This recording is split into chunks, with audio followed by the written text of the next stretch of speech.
মাথাত মাল লাগিব। এই কাৰ মাথাত মাল নাই? হিমন্ত বিশ্ব শৰ্মা। হিমন্ত বিশ্ব শৰ্মা এনে কথা কলে নহব। এই কি কলেনো? এনে মুখ্যমন্ত্ৰী বুলি জহাই থাকিলে নহব। এনে আনক দাদাগিৰি কৰি ভয় খুৱাই থাকিলে নহব। অখিল গগৈক ভয় খুৱাই থাকি লাভ নাই। মই থোৰাই কেয়াৰ নকৰো আপোনালে। অখিল গগৈৰ নট অলপ ঢিলা আছে। অখিল দা, এই হিমন্ত মামাৰ বাৰু মূৰত মাল নাই, পিছে এই বজাৰৰ বস্তুবিলাকৰ দাম কিয় ইমান বাঢ়িছে? এটা হ'ল গোটেই ভাৰতবৰ্ষতে মোদীয়ে কোম্পানী বিলাকৰ ওপৰত দেশখন চমজাই দিয়া, আৰু 2 নম্বৰ কামটো হ'ল হিমন্ত বিশ্ব শৰ্মা আৰু হাগ্ৰামা মহিলাৰীয়ে লগ লাগি ট্ৰেন্সপৰ্ট ডিপাৰ্টমেণ্টটো লৈ একদম এই পিটিয়াই দিলে আমাৰ অসমলৈ সোমোৱা ৰাস্তাটো পশ্চিমবংগৰ পৰা। সেই ৰাস্তাটোতে প্ৰত্যেকখন গাড়ীৰ পৰা লোৱা অবৈধ চিণ্ডিকেট। এই অখিল গগৈ আফাৰৰ মানুহ লোৱাৰত কি কামত আহে?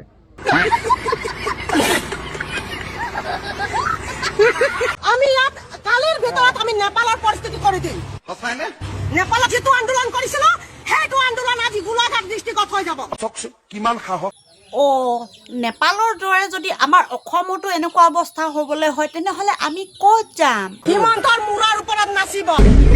মামা, এই আপোনাৰ মূৰৰ ওপৰত নাচিব পাৰিমনে? মুখ্যমন্ত্ৰী হয় মই। মামা, এই নেপালৰ নিচিনা সঁচাকৈ যদি আমাৰ অসমতো হুলস্থুল হ'বলৈ হয় তেতিয়া কি হ'ব? যদি নেপালৰ দৰে আন্দোলন হয়, প্ৰথম মানুহে অখিল গগৈ ঘৰটোকে উৰাই দিব। হিমন্ত বিশ্ব শৰ্মাক ইয়াত একদম ইয়াৰ পৰা লাট মাৰি BTCৰ পৰা খেদি দিয়ক। হিমন্তক বগৰাই দিবলৈ মানুহ সাহস কৰা মানুহ কোন আছে অসমত? পাগলা নেকি? অসম বিধানসভাত কোনেও মাতিবলৈ সাহসেই নকৰে। মই এনেকে বুঢ়া আঙুলি দেখুৱাই দিওঁ, এই কোন হিমন্ত? অখিল দা, আপুনি যে মামাক ইমান বেয়া পায়, এই মামাৰ সলনি আপুনি যদি মুখ্যমন্ত্ৰী হোৱা হ'লে কি কৰিলেহেঁতেন? মই যদি মুখ্যমন্ত্ৰী হ'লোহেঁতেন লগে লগে তেওঁক কমেও মই 27 বাৰমান ফাঁচি দিলোহেঁতেন। 27 বাৰমান ফাঁচি দিব? তেওঁ যিবিলাক কাম কৰি আছে 27 বাৰমান ফাঁচি হ'লহেঁতেন মোৰ হাতত পৰিলে হিমন্ত বিশ্ব শৰ্মা।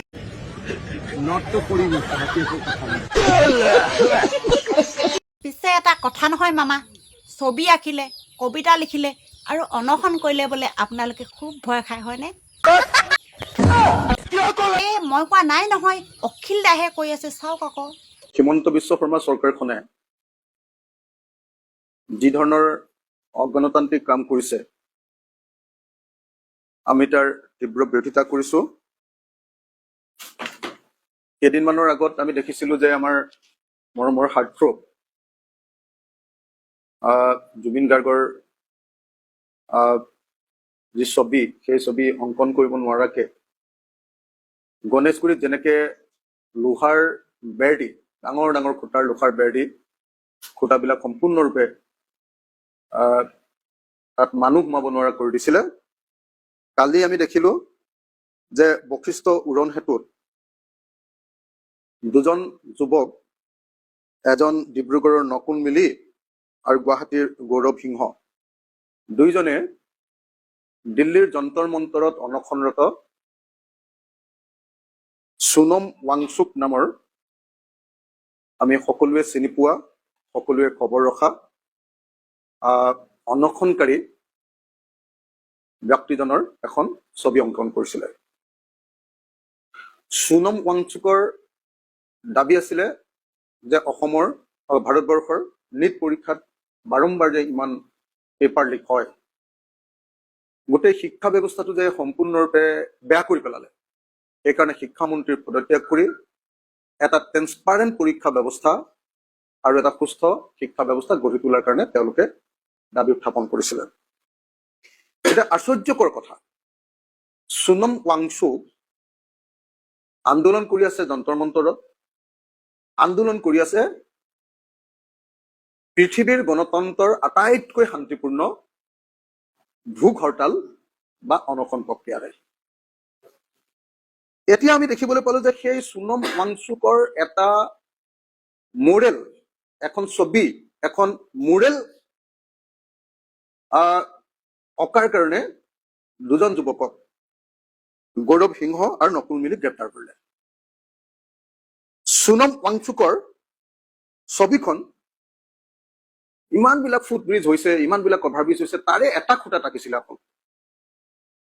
তাকো কাৰো ছবি মানে লুকুৱাই কাৰো ছবি বোলে তাত বোলে ৰং সানি তাৰ ওপৰত ৰাখিছে এনেকুৱা নহয়, মুক্ত এটা খুঁটাত সোনম ৱাংচুকৰ এখন ফটো আঁকিলে আৰু সোনম ৱাংচুকৰ সেই ফটোখন অসম চৰকাৰে অসম পুলিচে মুচি পেলালে।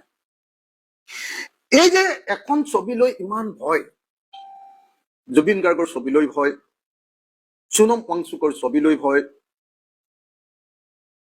এজন শিল্পীলে ইমান ভয়, কোনোবা এজন আমাৰ সেয়া গৌৰৱ সিংহই হওক, নকুল মিলিয়ে হওক, বা আমাৰ ইয়াৰ নাম কি আছিলে সদায় ছবি আঁকি ফুৰিছে মাৰ্চেল বৰুৱালে হওক, মুখ্যমন্ত্ৰীৰ নিচিনা মানুহজনে মাৰ্চেল বৰুৱাক NSAত গ্ৰেপ্তাৰ কৰিম বুলি কৈছে। ছবি আঁকিলে NSAত গ্ৰেপ্তাৰ কৰাৰ যি ভাবুকি, এই যে ছবি এখনলৈ ভয়, শিল্পী এজনলৈ ভয়, শান্তিপূৰ্ণ অনশনলৈ ভয়, এজন জাতীয় শিল্পী জুবিন গাৰ্গলৈ ভয়, শান্তিপূৰ্ণ প্ৰতিবাদলৈ ভয়, এটা কবিতালৈ ভয়, ফেচবুকৰ এটা পোষ্টলৈ ভয়, আৰু আমাৰ নিচিনা শক্তিশালীভাৱে চৰকাৰৰ বিৰুদ্ধে এটা গণতান্ত্ৰিক বক্তব্য ৰখা মানুহলৈ ভয়। মোৰ ওপৰত যি প্ৰেছাৰ দিয়া হৈছে, মোৰ ওপৰত যি ধৰণে হেঁচা প্ৰয়োগ কৰা হৈছে, মোক যি ধৰণে অপ্ৰাসংগিক কৰিব খোজা হৈছে, মইতো একো কৰা নাই, মইতো আন্দোলন কৰা নাই, মই কৰিছো কেৱল আৰু কেৱল অসম বিধানসভাত কেইটামান প্ৰশ্ন উত্থাপন। এই যে চৰকাৰখনৰ সকলোলৈকে ভয়, মই আকৌ কলো জুবিন গাৰ্গলৈ ভয়, সোনম ৱাংচুকলৈ ভয়, ছবি বা মুৰেল এখনলৈ ভয়, ছবি অঁকা শিল্পী কেইজনলৈ ভয়, মুখৰে মাত মতা আমাৰ নিচিনা বিধায়ক এজনলৈ ভয়, আন্দোলনকাৰীলৈ ভয়, প্ৰতিবাদলৈ ভয়, কবিতালৈ ভয়, আৰু ফেচবুক পোষ্ট এটালৈ ভয়। এয়া আচলতে কি চৰকাৰ? মই অসমবাসী ৰাইজ আৰু ভাৰতবাসী ৰাইজক ক'ব খুজিছো যে জনগণৰ প্ৰতিটো হক দাবী উঠিলেই যি ভয় কৰে, যি দমন কৰে, যি অত্যাচাৰ কৰে, যি জেল দিয়ে, যি NSA দিয়ে, যি অনশন কৰি থকা মানুহক লোকচক্ষুত ডেড বডিৰ নিচিনাকে বগা কাপোৰ দি উঠাই লৈ যায়, সেই চৰকাৰক যদি আমি পৰিৱৰ্তন কৰিব নোৱাৰো, তেতিয়াহ'লে কেতিয়াও আমাৰ জনগণৰ প্ৰকৃত শান্তি হোৱাটো সম্ভৱপৰ নহয়।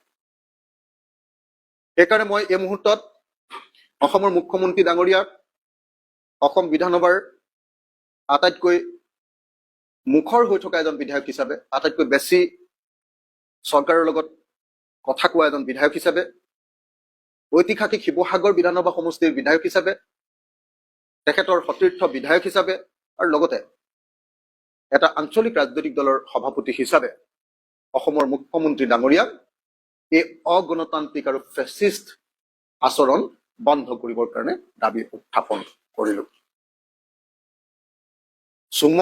সোনম ৱাংচুকৰ নিচিনা এজন নিৰীহ আন্দোলনকাৰী, অনশনকাৰীৰ ছবি এখন আঁকিলে যদি অসমখন অপবিত্ৰ হৈ যায়, গুৱাহাটীৰ যদি অভাৰব্ৰিজ এখন বৰবাদ হৈ যায়, তেতিয়াহ'লে তেনেকুৱা সৌন্দৰ্য আমাৰ গুৱাহাটীত নহলেও হয়। জুবিন গাৰ্গৰ ছবি এখন যদি গণেশপুৰীৰ এটা ফ্লাইঅভাৰৰ এটা খুঁটাত আঁকিলে যদি সেইটো যদি মহাভাৰতখন অশুদ্ধ হয়, তেতিয়াহ'লে তেনেকুৱা এখন গুৱাহাটী মহানগৰ, তেনেকুৱা এখন অভাৰব্ৰিজ অসমীয়া মানুহক নহলেও হয়। মই অসমৰ মুখ্যমন্ত্ৰীৰ এই অগণতান্ত্ৰিকতা, এই ফেচিষ্ট মনোবৃত্তি পৰিৱৰ্তন কৰি গণতান্ত্ৰিক শক্তিৰ ওপৰত কৰা সকলো ধৰণৰ আক্ৰমণ, ইনক্লুডিং মাৰ্চেল বৰুৱাক দিয়া ভাবুকি, দুজন শিল্পী গৌৰৱ সিংহ আৰু নকুল মিলিক গ্ৰেপ্তাৰ,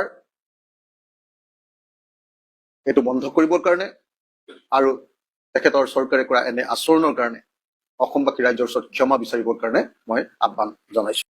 দেখিলে মামা, এই আপোনালোকৰ নিচিনা ইমান ভয়াতুৰ চৰকাৰ কিন্তু মই জীৱনত দেখা নাই দেই। ঠেং ভাঙি দিম।